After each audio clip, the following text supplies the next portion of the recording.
ایک بوڑھے باپ نے اپنے بچے سے پوچھا کہ بیٹا یہ دیوار پہ کیا بیٹھا ہوا ہے؟ تو بیٹے نے کہا کوا. کیا کہا؟ کوا. بوڑھے نے پھر پوچھا. آج کی جو ینگ جنریشن ہے نا, وہ اپنے باپ کے زیادہ سوالات برداشت, بولو نا, وہ خدا کی قسم سارا دن موٹیویشنل اسپیکر کو سنتی رہے گی نا, پھر بھی اپنے باپ کی بات اس کو برداشت نہیں ہوگی.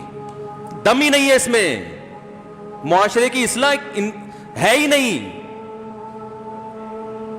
تو اس بوڑھے نے کہا کہ بیٹا یہ کیا ہے, یہ کیا ہے؟ تو بیٹے نے کیا جواب دیا؟ کوا. دوبارہ اس نے پوچھا بیٹا یہ کیا ہے؟ بیٹے نے کیا کہا؟ کوا. تیسری دفعہ پوچھا تو کوئی بہت ہی شریف خاندان کا بیٹا تھا, تو تیسری دفعہ میں سوال برداشت کر گیا. ورنہ آج نوجوان کے پاس بوڑھے باپ اور بوڑھی ماں کو برداشت کرنے کا حوصلہ نہیں ہے. 2-3 سوالات پر ہی آگ بگولا ہو جاتے ہیں.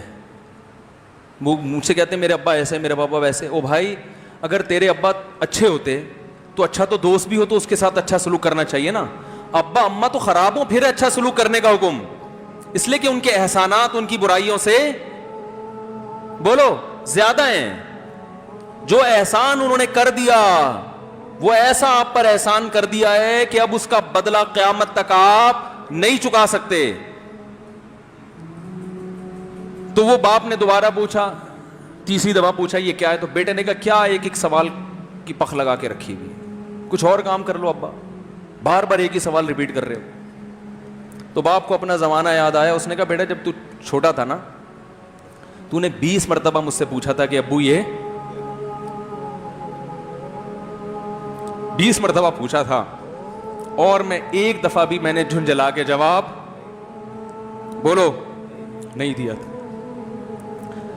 تو چونکہ بچہ بھول جاتا ہے کہ میری ماں نے میرے لیے کیا کیا, اور خود ماں بھی بھول جاتی ہے, حقیقت تو یہ ہے, باپ بھی بھول جاتا ہے کہ میں نے اپنی اولاد کے لیے کیا کیا.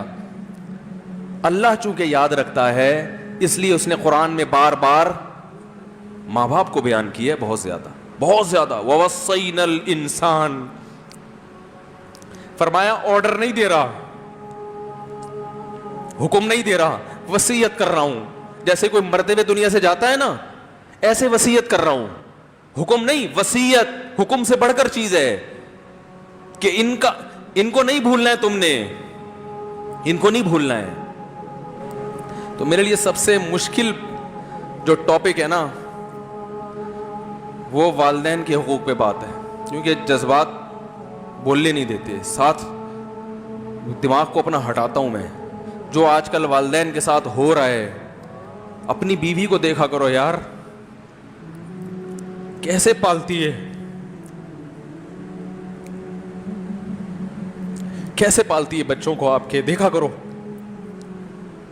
کیسے صبح صبح ان کے کپڑے استری کر رہی ہوگی, کیسے محبت سے ناشتہ بنا رہی ہوگی, کیسے محبت سے وین میں بٹھا رہی ہوگی.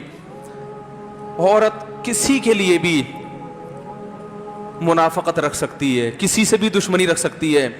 اولاد کے لیے ماں سے بڑا تحفہ بولو, اولاد کے ساتھ کبھی بھی برا نہیں سوچتی ہو. ایسا اللہ نے اس پر احسان کیا, آج وہ برداشت نہیں ہو رہی. کمبخت مرنے کے بعد غسل نہیں دے رہے ہوتے اس کو. باپ مر گیا فوراً عیدی سینٹر غسل کے لیے, ماں مر گئی عیدی سینٹر. او بھائی اب تو آخری سفر ہے, بیٹی کو چاہیے ماں کو گود میں بٹھا کے غسل دے, فخر کرے, اس کی باڈی پہ ہاتھ نہیں لگا رہے, مر گئی ہے. کیسے یہ ہے؟ تو اللہ کے ہاں میرے بھائی تمہاری دولت کی کوئی ویلیو بولو نہیں ہے. تم کتنے بڑے سائنٹسٹ بن جاؤ, پہلے انسان بنو. انسان کچھ دنیا سلوٹ کرے گی مرنے کے بعد, خدا نہیں مانے گا. بہت سے لوگوں کی قبروں پہ 21 توپوں کی سلامی ہوتی ہے, بڑے بڑے پروٹوکول دیے جاتے ہیں. آخرت میں پتا چلے گا کہ کتنی توپوں کی سلامی کا مستحق تھا, کتنی توپوں کی سلامی کا حقدار تھے, آخرت میں پتا چلے گا.